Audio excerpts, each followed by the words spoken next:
सुना ये मामी मौसी, सुना ये संगी साथी, हो जाए हमारा पसाभे दयाल। आइल बा वोट मांगे तो हर पवनवा मांगेला घूमी घूमी आशीर्वाद, मांगेला घूमी घूमी आशीर्वाद, मांगेला घूमी घूमी।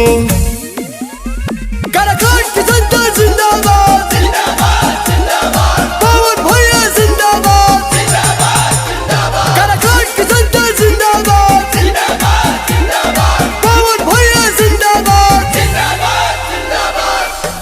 केहू के बहिया केहू के पौआ धरी ले, जनता जनार्दन से हम अर्जी करी ले। सगर विकास के बेरिया सुखवा सवरे